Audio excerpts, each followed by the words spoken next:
Let's talk about the key fundamental, and that is grip. If you watch any Hollywood and TBH, Trained by Hollywood, you probably see these absurd, crazy, stupid grips, and it just might drive you nuts. Hopefully it drives you nuts. Well, let's talk about just getting a solid, locked-in grip, and more importantly, grip establishment. But let's start with the end in mind, meaning let's start with the perfect grip. So I'm gonna use my SIRT pistol here, of course. First, I'm starting off, I'm high on this gun, all right? I got what I call a flag thumb. I learned from my buddy C-Clander, okay? I do the C-clamp grip, meaning I don't bring my fingertips in, okay? So I bring my fingertips in, I'm screwing up my trigger finger. I just push straight back right here, all right?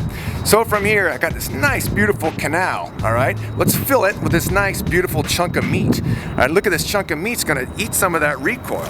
So this is really my grip. Now your hands are gonna be different. There's about 7 different parameters to your hands as far as your meat right here, the length of this bone, the angle, all right?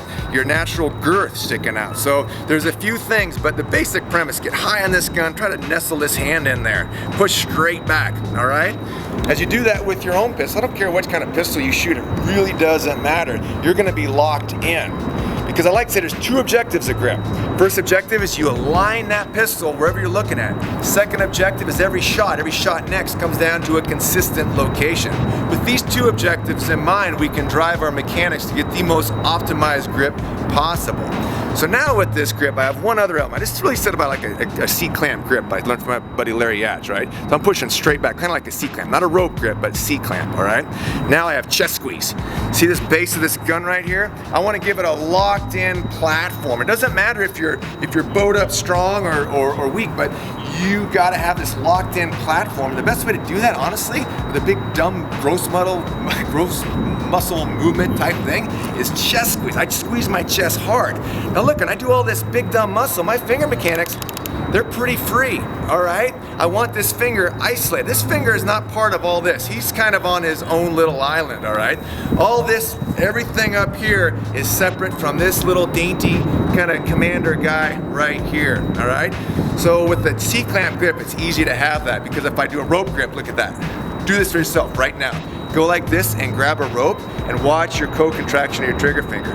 Now just pivot about big knuckles right here. You don't have that co-contraction other than a little skin right here, right? So anyways, this is my grip. That's how I lock it in, all right? So I really strongly suggest have some thought on your grip. Have that end in mind, what a perfect grip is. And then in the next session, let's talk about how we establish that grip consistently time after time. So we're talking about the grip. Let's first talk about the objective. Remember, the objectives are turn the muzzle down to a consistent location.